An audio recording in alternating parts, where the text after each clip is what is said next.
What's going on, everybody, and welcome back to Comic Breakdown. In this video, we are jumping into Punisher issue number 10. And there has been a lot that has transpired over the last 10 issues. The cult of assassins known as the Hand have made Frank Castle an offer he could not refuse. Become their High Slayer in exchange for the resurrection of his long-dead wife Maria. And so Frank now serves as the Hand's Fist of the Beast, residing in their fortress in Japan along with Maria. Frank has also been manifesting supernatural abilities due to his growing connection to the demonic beast, with Frank Castle killing the god of war Ares and fully embraced his new powers. The archpriestess of the Hand has been disturbed by Frank's renewed bond with Maria. Now, make sure you guys have subscribed to the channel, make sure that you like this video,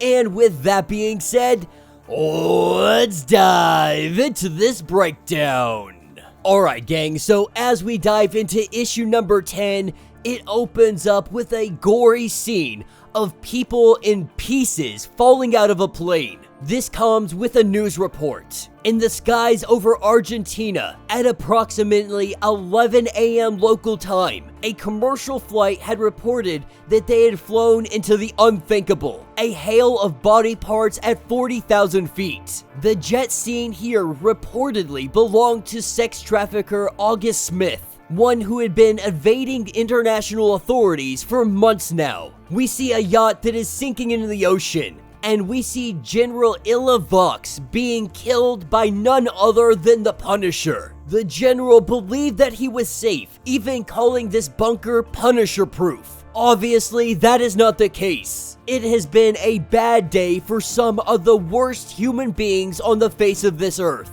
This is where Frank Castle goes and he gets into his Blackhawk. And he only has one question. That question is, who is next? Returning back home that evening, telling Maria that the work has been better than ever. And he always says that his work is almost done. But it seems that Frank Castle's work will never be done, and Maria is starting to understand this. That's where the Archpriestess and Maria have a conversation. Maria is growing stronger by the day, in all sorts of ways. The Archpriestess saying that Maria may be wondering if there is a day that they no longer need the Archpriestess. The Archpriestess says that that is not happening, that she is not going anywhere, and neither is Maria. But what Maria says next is quite shocking, saying that she only just came back. Why would she go? Though she still doesn't have all her memories, or doesn't understand why her children didn't come with her, wondering if she will ever be pregnant again. The Archpriestess tells her that even the power of a god has limits. But the truth is, Maria just wants the Punisher to do what he says. She wants him to turn away from whatever nonsense that he has gotten himself involved in, and be the only family that she has left. This is where we are thrown back into the past. Back in the days when Frank had just come home from war, him and Maria were doing relatively well. Frank had decided to get a second job, and while Maria does her best to try and make conversation, we see that the Punisher, Frank Castle, doesn't really want to have that much of a talk. We see that there is still distance between them, with Frank saying that he better get going. Maria knew that there was something going on.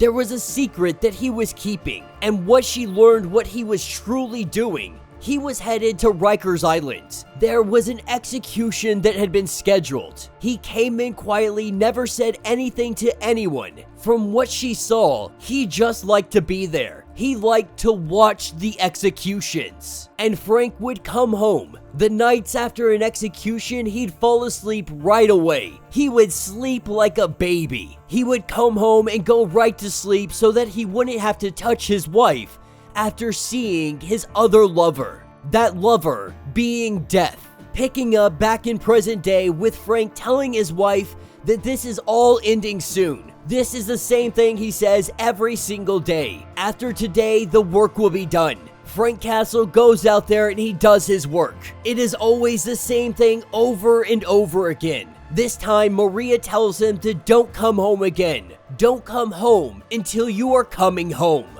With Frank Castle storming out to go get the work done, Maria is having one of the ninja guide her around this compound, this citadel. She wants to see every single room. She wants to know what is in this place. While that's ongoing, we jump back to the past. The next time Frank left for his night job, she had decided this time she was going to confront him. She knew that he liked to have a drink after an execution. Before coming home to his wife, he would go to the bar, he would sit down and have a drink. It was a bar full of veterans who had been laughing loudly and swapping war stories for hours. That is until Frank came in. And then everybody had the utmost respect for Frank Castle. Not a single one of them would not call him Sir or Captain Castle. But this evening there was a guy who was loud, he was drunk, talking about his war stories, talking about all the people he had killed, talking about his excessive body count,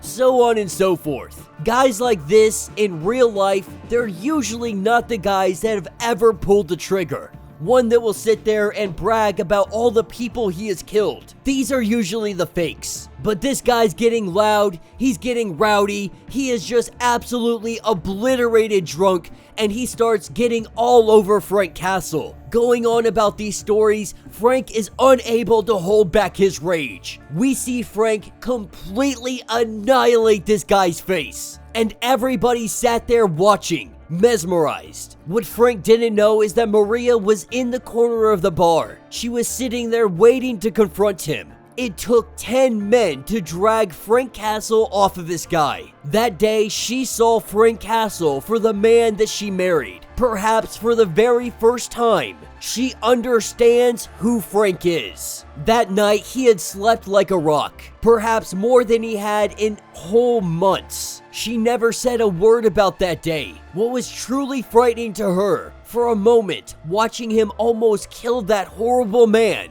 she liked it. She saw what the world was trying to make of Frank Castle, what he could be if only he could get out of his own way. And the truth is, Maria thought it was good. This is where we pick up in present day with Maria finally finding the gravestones of her children. All the failed attempts at bringing them back to life. At this point, she doesn't understand what is truly going on. And while she is discovering this, Frank Castle, he is doing what he does best. He is being the king of killers. He is slashing, he is destroying, he is absolutely laying down the hate on any bad guy that stands in his way. But Frank Castle is also changing. He now sees his fellow men as the beast sees them, as things of meat. He sees all of their sin. When he looks at people now, he only hears them saying what they have done or what they will do. They have killed and hated. They have killed, hated, and hurt. He has seen the sins that they have already committed, even the ones that have yet to happen. The sins that are just dreams. And once the Punisher kills the sinful for what is in their hearts, he will have cast aside all earthly things and become the beast's gospel made flesh, the high priest of the Red Worship, deliverer of the sanctaments of steel. After today, there will be no more questions on who deserved to sit upon the sickly throne. This is where a young boy stands before him wielding a gun. This boy has not sinned yet, but he will. He has been raised to kill for hate. Someday he hopes to. Someday he will. But Frank stays his hand, as we see Maria absolutely freaking out trying to figure out what Frank did. Seeing all of these gravestones to their children, we see that boy come running out from the Punisher. They're letting him escape. Frank says to bring him the chopper, to send a message to the Citadel to his wife, to tell her that he is finished, to tell her he is coming home. And as he breaks his sword, this is where we see Doctor Strange, Wolverine, Moon Knight, Captain America, and Black Widow. They have all come to finally stop the Punisher. And that will be the end of this issue. Alright, so this was another absolutely phenomenal issue of The Punisher. In fact, this actually made me think of a book called Wargasm. Now, this book is actually very hard to find nowadays because it is no longer in print. But I was lucky enough back in like 2012, after I had gotten out of the military, to pick up this book. And after what Maria said, I want to read this quote so maybe people can get a better understanding of what she means. So a quote from Wargasm goes as this: "At war, I am at peace in hell, where my mother is pain and my father is violence, and death is my mistress. Chaos is my bed, and sweat is my blanket. We learn to fear and to obey. We learn to become fear and make our enemies obey our will. We become masters of death. As we become death, we seek battle. We seek life. We seek to destroy. I am the destroyer of men. I am fear. I am the nightmare." And there's one more quote that I want to give you guys. And it goes like this: "You never forget making love to her. Death, I mean. Her moans, the horrible cracks and whizzes of incoming bullets. They will ring in your ears long after departing the battlefield. She is the sexiest woman you will ever have. Warriors rarely ever admit this. Instead, we hide this sick love affair from our loved ones, from our civilian friends, as to not be thought of as crazy or messed up in the head. But I am different. I admit it. I know I am forsaken." Now, this book is written by an actual military veteran, an infantryman that was in the suck. He did it day in and day out. And I quote this because this is exactly what the Punisher is going through right now. Word for word. That is why he is going to these executions. That is why he does everything that he does. The truth is, death is his mistress. It is his love affair. That every night he goes out, he cheats on his wife with death. And he hides this away. He hides it from his wife. He hides it from his children. It wasn't until he lost everything that he fully accepted what he was. And that is the Punisher. You know, a lot of people are not big fans of this line specifically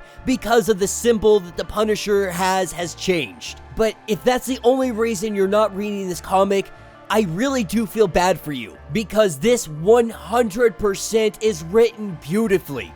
It speaks to the veteran mind, to the veteran heart, to the veteran spirit in a way that I haven't seen a comic do in years. It really shows what it is like to go to war, to see the carnage, to be a death dealer, to be a ground-pounding hate slinger, and then to come home and try to be normal, to try and live a normal life with the white picket fence, having your dog, having your wife, having your kids. But in the shadows of the darkest parts of our mind, that love affair with death, that love affair with war, it sits there and taunts you. It talks to you. In the moments where you believe you have absolute solitude, the echoes of war continue to ring through your head.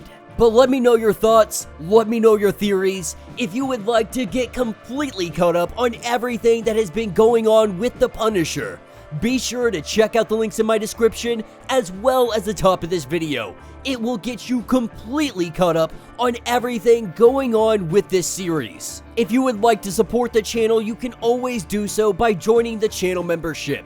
Much like Patreon, having multiple different tiers, from $1 to $50, from loyalty badges to free comics every single month.